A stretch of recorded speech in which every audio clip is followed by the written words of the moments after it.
الحمد للہ الذی انزل الفرقان والصلاة والسلام علی نبینا صاحب القرآن وعلى آلہ وصحبہ مصابیح الایمان اما بعد فاعوذ باللہ من الشیطان الرجیم بسم اللہ الرحمن الرحیم قالوا یا ذا القرنین ان یأجوج ومأجوج مفسدون فی الارض فهل نجعل لك خرجا على ان تجعل بیننا وبینہم سدا صدق اللہ مولانا العظیم۔ حاضرین مجلس اور باوقار ناظرین، السلام علیکم ورحمۃ اللہ وبرکاتہ۔ اللہ رب العزت جل وعلا کی ہم پر بے پناہ مہربانی ہے کہ اس نے ہمیں آقائے نامدار احمد مختار مدنی تاجدار دونوں جہاں کے سردار حضرت محمد مصطفیٰ رسول خدا صلی اللہ تعالی علیہ وآلہ وسلم کی بابرکت امت میں پیدا فرمایا۔ سامعین کرام، جس آیت مبارکہ کی تلاوت کا میں نے شرف حاصل کیا ہے وہ سورہ کہف کی آیت نمبر 94 ہے، 94 ہے۔ اللہ تعالیٰ فرماتا ہے قالو، ان لوگوں نے کہا۔ اس سے آگے کی آیت میں ایک قوم کا ذکر تھا جو دو پہاڑوں کے درمیان جب حضرت ذوالقرنین وہاں پہنچے تو وہاں پر انہیں ایک قوم نظر آئی۔ وہ لوگ لا یکادون یفقہون قولا، بات کو نہیں سمجھ رہے تھے۔ بہرحال قوم سے ملاقات ہو گئی حضرت ذوالقرنین کی، تو ان لوگوں نے کہا، کس طرح کہا؟ یا تو حضرت ذوالقرنین اشاروں کے ذریعے ان کا مدعا سمجھ گئے، یا کوئی ایسا شخص تھا جو ان کی زبان سے واقف تھا جس نے ترجمہ کیا۔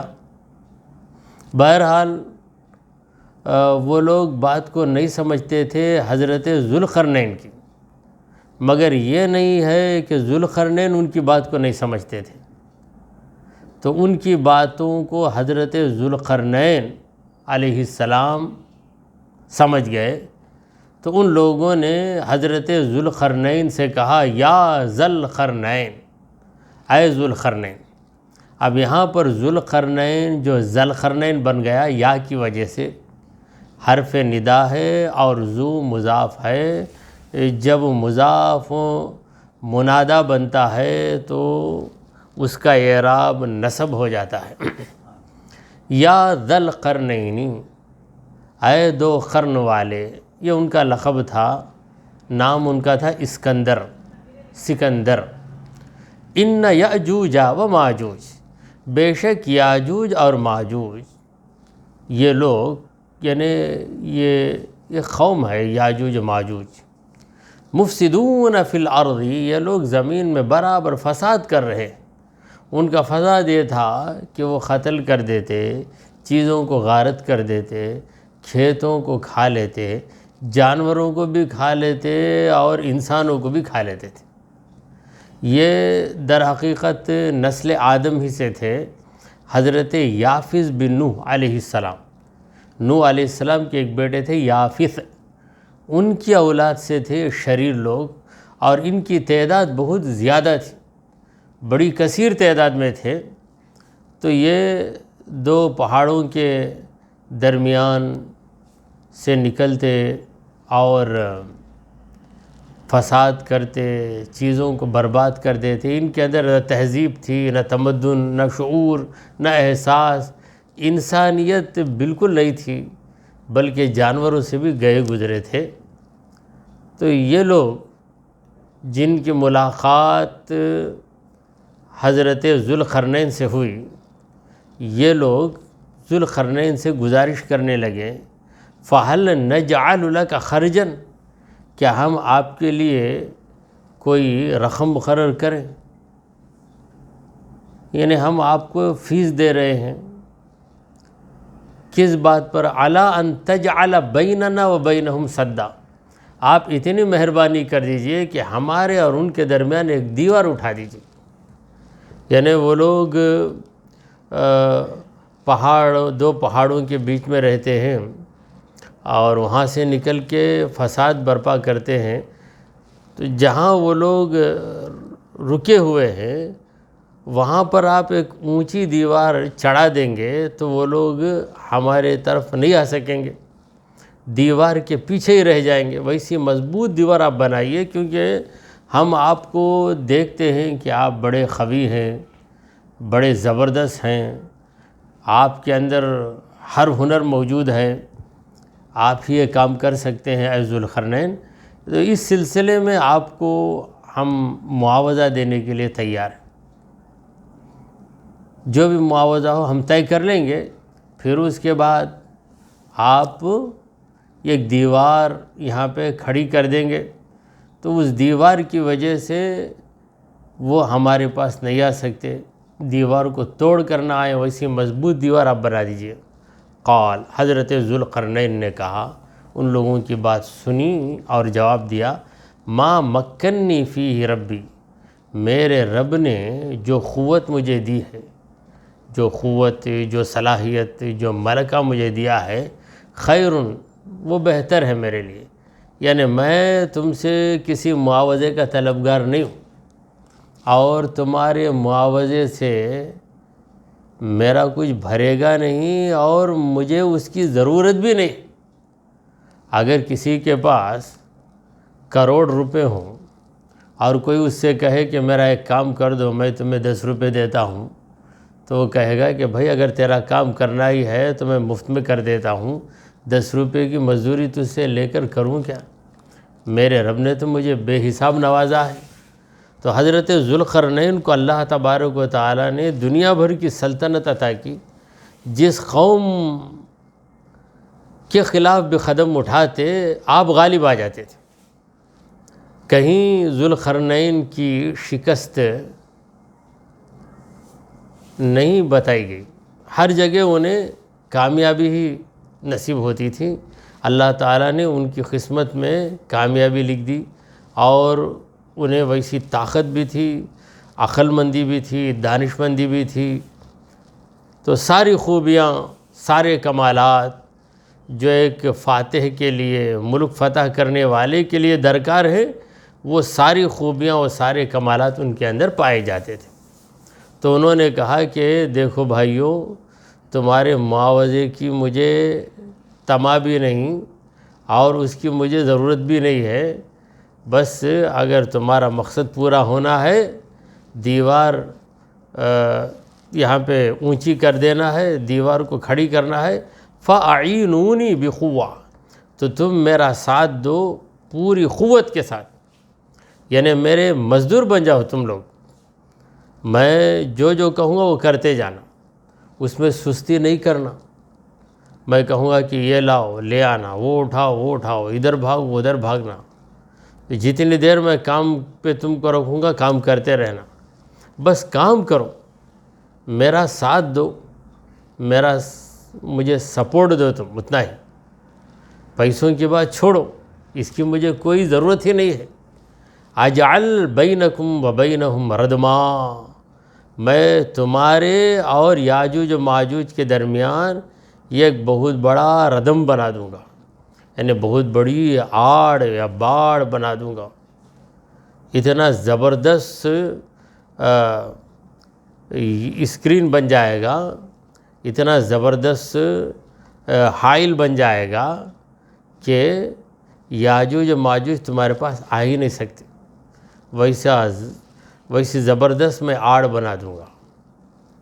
اب تم میرے حکم پہ چلنا ہے، اور میں جو کام دوں گا وہ تمہیں کرنا ہے، اور پوری مضبوطی کے ساتھ کرنا ہے، اس میں سستی نہیں کرنا چاہیے۔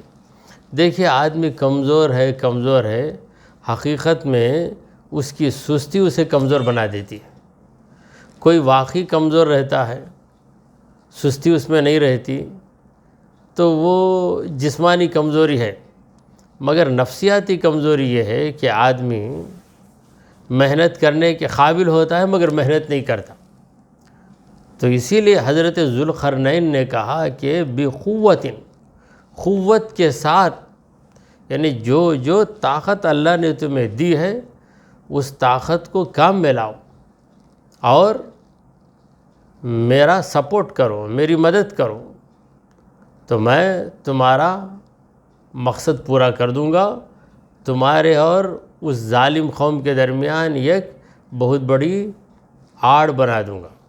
آتونی زبر الحدید، پہلے ایک کام کرو کہ یہ جو لوہے کے ٹکڑے ہیں ان ٹکڑوں کو لے آؤ میرے پاس۔ تو لوہے کے چھوٹے چھوٹے ٹکڑے پتھروں کی طرح، تو ان ٹکڑوں کو لے آؤ، لوہے کے ٹکڑوں کو لے آؤ۔ تو حکم کے مطابق اس قوم کے لوگ لوہے کے ٹکڑے لے آئے۔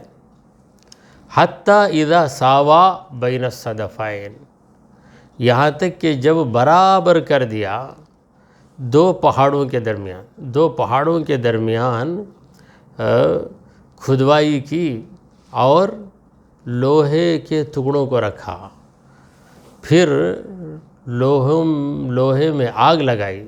قال، پھر حکم دیا ان لوگوں کو، ذوالقرنین نے لوگوں کو، اس قوم کے لوگوں کو، وہ قوم جو حضرت ذوالقرنین سے مدد طلب کر رہی ہے یاجوج ماجوج کے خلاف، کہا انفخو، پھونک مارو، یعنی خوب آگ لگے، پھونک مار مار کر آگ کو پھیلاؤ، اور اس آگ میں یہ جو ٹکڑے ہیں لوہے کے یہ جلیں۔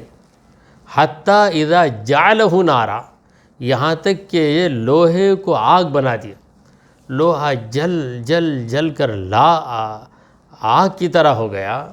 قال، پھر کہا حضرت ذوالقرنین نے، آتونی، یعنی میرے پاس لے آؤ، دے دو مجھے، یعنی وہ لوہے کے ٹکڑے جو آگ کی طرح ہو گئے ہیں وہ ٹکڑے لاؤ۔ افرغ علیہ قطرا، میں اس پر پگھلے ہوئے تانبے کو ڈالوں گا۔ تو تانبا جا کے لوہے پہ، اور وہ لوہا جو جل جل کر آگ کی طرح ہو گیا ہے اس پہ جا کر فٹ ہو جائے تو اتنی مضبوطی سے وہ جم جائے گا کہ پھر کسی کی مجال نہیں کہ اس کو توڑ دے یا ہٹا دے۔ تو لوہے کی دیوار اور اس پر پگھلا ہوا تانبا، تو زبردست دیوار بن گئی۔ یاجوج و ماجوج یہ قوم اندر، اور دیوار تعمیر ہو گئی۔ اب یہ لوگ حسب معمول اٹھے بستی میں نکلنے کا ارادہ کیا تو دیوار ہے، دیوار کو ڈھکیل رہے ہیں مگر دیوار بہت مضبوط ہے، کیا کریں گے؟ بہت کوشش کی، اوپر سے توڑنے کی کوشش کی، نیچے سے کھودنے کی کوشش کی، کچھ نہیں ہو رہا ہے۔ اور یاجوج و ماجوج اس دیوار کے پیچھے چھپے ہوئے ہیں، اب تک چھپے ہوئے ہیں۔ فَمَسْتَاعُوا أَن يَظْهَرُوهُ، تو یاجوج و ماجوج سے یہ نہ ہو سکا کہ اس دیوار کے اوپر چڑھے، اس دیوار کو پار کر دیں، یہ ان کے بس میں نہیں تھا۔ وَمَسْتَطَاعُوا لَهُ نَقْبًا، اور وہ اس دیوار میں سوراخ بھی نہیں کر پائے۔ تو ان ظالموں نے، یاجوج و ماجوج ایک قوم ہے، یہ لوگ پہلے تو یہ کوشش کرتے ہیں کہ کسی بھی طرح دیوار پر چڑھ کر دیوار کے سر پہ چڑھ جائیں، ٹاپ آف دا دیوار جو ہے، دیوار کا جو ٹاپ ہے سر، اس پہ چڑھ جائیں گے، وہاں چڑھ کر دیوار کی چوٹی پہ چڑھ کے وہاں سے چھلانگ مار کے باہر آئیں گے اور لوگوں پہ حملہ کریں گے۔ یہ کوشش کی، اس میں ناکام ہو گئے، اتنی اونچی تھی دیوار کہ وہ لوگ نہیں چڑھ پائے۔ پھر انہوں نے دوسرا راستہ سوچا کہ اس میں نقب بنا دیں گے، سوراخ بنا دیں گے، پھر اس سوراخ کو بڑا بنا کر سوراخ کے اندر سے گھس کر باہر نکلیں گے، مگر دونوں کام ان سے نہیں ہو سکے۔ حضرت ذوالقرنین نے ویسی زبردست دیوار بنا دی۔ اللہ تبارک و تعالی جب طاقت دے دیتا ہے تو ایک ہی انسان سب کے لیے کافی ہو جاتا ہے۔ حضرت ذوالقرنین اکیلے ہیں مگر کہاں کہاں جاتے ہیں، کس کس کو دبا دیتے ہیں، کیسی کیسی سرکش قوموں پہ غالب آ جاتے ہیں، اور یاجوج و ماجوج کو نکلنے سے روکنے کے لیے انہوں نے جو دیوار بنائی وہ بڑی تیزی سے لوگ کام کرتے رہے، اور یاجوج و ماجوج بے خبر رہے۔ جب دیوار بن گئی انہیں پتہ ہی نہیں چلا، جب باہر نکلنا چاہے، نکلنے کے لیے آئے تو تب دیکھا کہ یہ کیا نئی چیز ہے، ہمیشہ یہ راستہ کھلا رہتا، اب یہ راستہ بند ہو گیا، تو مجبور ہو گئے، اندر ہی ہیں۔ قال، حضرت ذوالقرنین نے لوگوں سے کہا، ھذا رحمت من ربی، یہ مہربانی ہے میرے رب کی طرف سے۔ میرا رب جب مہربانی کرتا ہے تو بھاری بھاری کام آسان ہو جاتے۔ یہ جو دیوار چڑھی ہے اسے نہ میں اپنا کمال بتاتا ہوں، نہ اپنی دانشمندی بتاتا ہوں، نہ اپنا ہنر بتاتا ہوں، بس میں اتنا کہوں گا کہ میرے رب کا کرم ہے۔ رحمت من ربی، میرے رب کی طرف سے رحمت ہے، اتنا بھاری کام ہو گیا، اور یاجوج ماجوج جیسی قوم پر ہم غالب آ گئے۔ اب وہ اندر گرفتار ہو گئے، تو ایسا ہی رہے گا کب تک؟ قیامت تک۔ فَإِذَا جَاءَ وَعْدُ رَبِّي، پس جب میرے رب کا وعدہ آ جائے گا، دنیا برباد ہونے کا وقت آئے گا، جَعَلَهُ دَكَّا، تو اس وقت میرا پروردگار اس دیوار کو پاش پاش بنا دے گا۔ جب دیوار ٹوٹ جائے گی، یاجوج ماجوج نکل پڑیں گے اور پوری دنیا میں بربادی پھیلائیں گے۔ وَكَانَ وَعْدُ رَبِّي حَقًّا، میرے رب کا وعدہ سچا ہے، سچا رہا، سچا ہے، وہ دن آنے والا ہی ہے۔ تو یہ یاجوج و ماجوج روزانہ آتے ہیں اور چاٹتے ہیں اس دیوار کو، کترتے ہیں، یہاں تک کہ دیوار کچھ کمزور ہو جاتی ہے، اس میں ان کے کھرچنے کے نشانات پڑ جاتے ہیں۔ صبح سے شام تک کام کرتے ہیں، جب شام ہوتی ہے تو ان کا سردار کہتا ہے کہ کب تک کریں گے، چلو باقی کام کل کر لیں گے، کچھ تو دیوار کو تم نے کھوکھلی بنا دیا، چلو کل آئیں گے تو اور زیادہ کھوکھلا پن اس کے اندر آ جائے گا۔ تو واپس جاتے ہیں، جب دوسرے دن آتے ہیں تو دیکھتے ہیں کہ دیوار پہلے جیسی تھی اس سے زیادہ مضبوط ہو گئی۔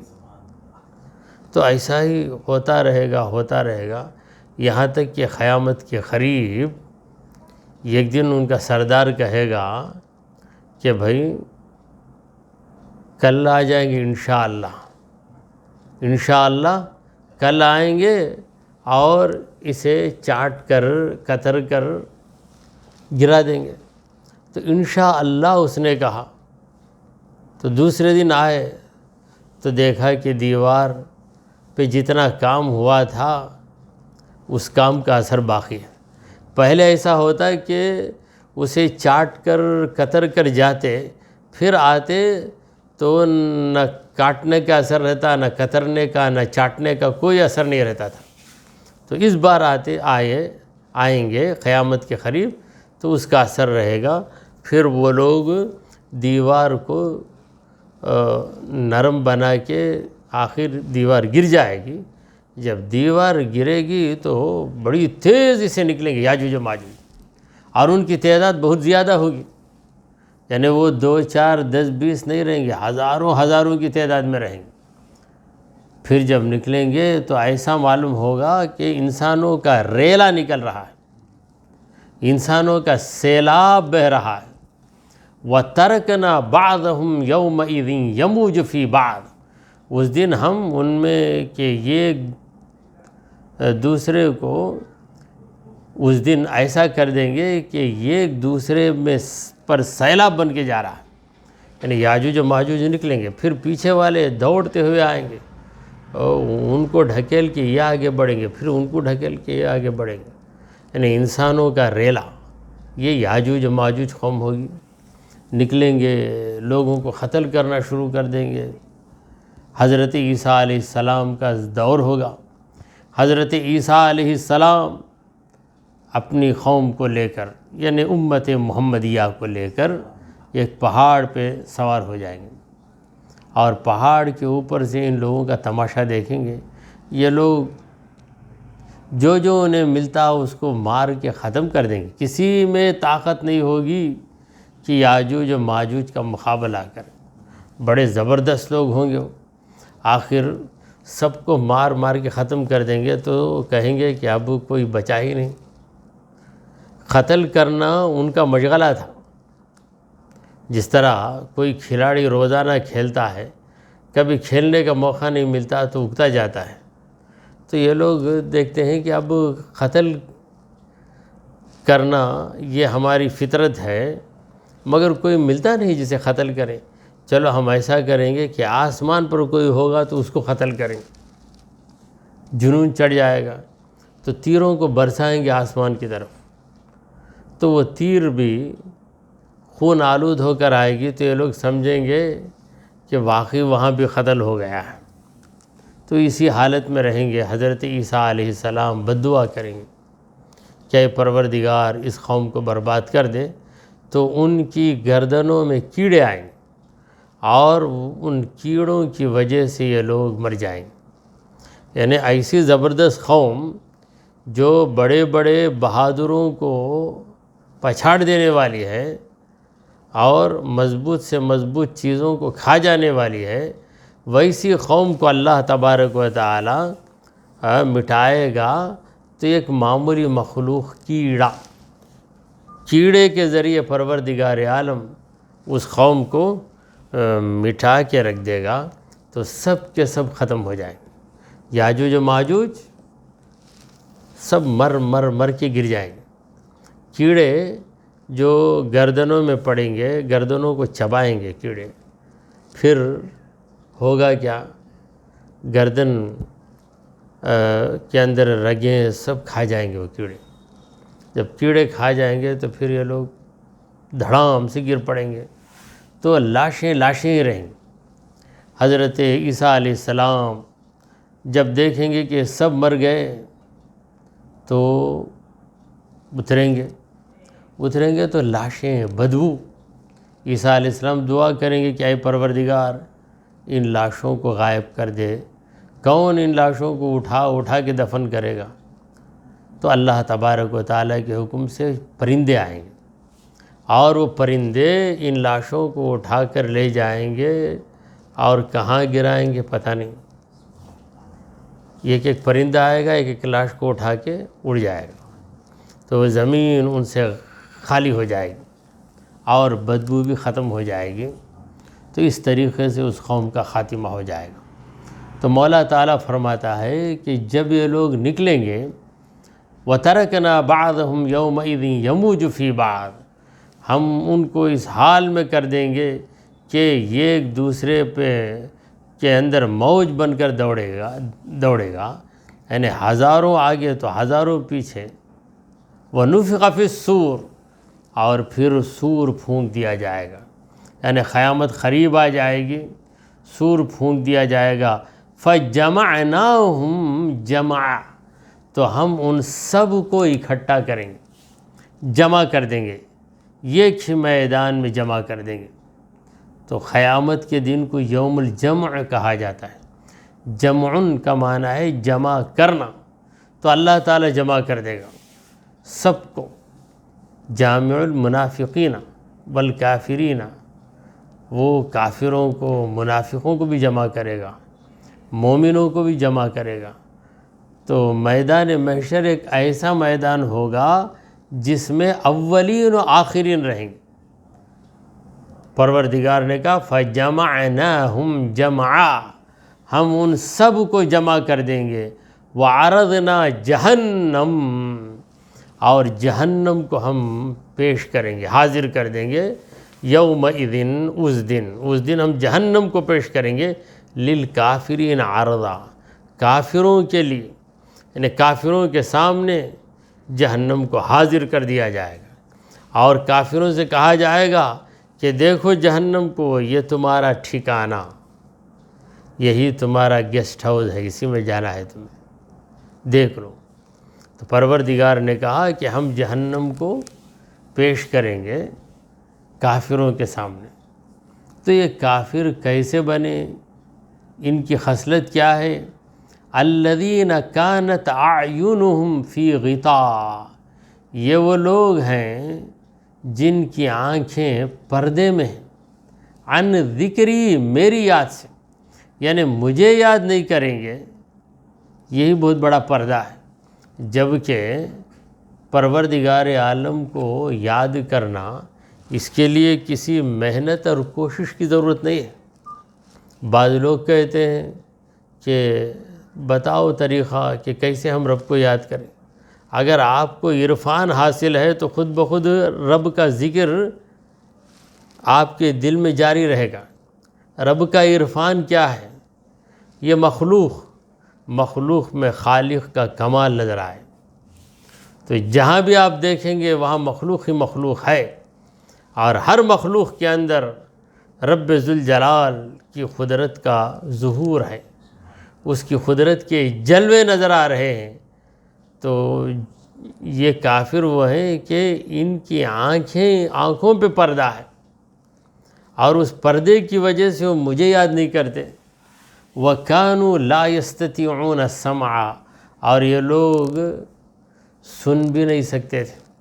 یعنی یہ لوگ ایسے ہٹ دھرم، ایسے غفلت کا شکار تھے کہ جب ہم میرے مقبول بندے انہیں حقیقت بتاتے کہ دیکھو قیامت آنے والی ہے، دیکھو ہر چیز میں رب کی قدرت کا جلوہ ہے، تو یہ لوگ ان باتوں کو توجہ سے نہیں سنتے اور انسنی کر دیتے، ہمیشہ غفلت ہی کا شکار رہے، جس کے نتیجے میں آج انہیں جہنم کی دہکتی ہوئی آگ میں جانا پڑ رہا ہے۔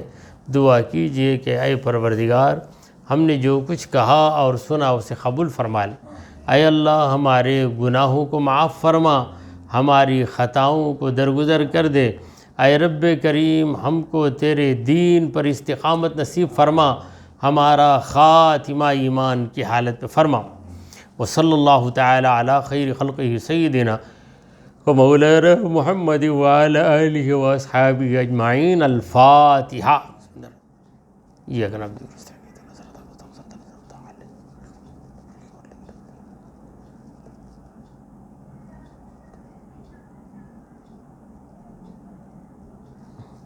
ان اللہ ملائکتہ یصلون علی النبی یا ایھا الذین آمنوا صلوا علیہ وسلموا تسلیما۔ اللہم صل علی سیدنا محمد وعلی آل سیدنا محمد وبارک وسلم۔ سبحان ربک رب العزۃ عما یصفون وسلام علی المرسلین والحمد للہ رب العالمین۔ لا الہ الا اللہ۔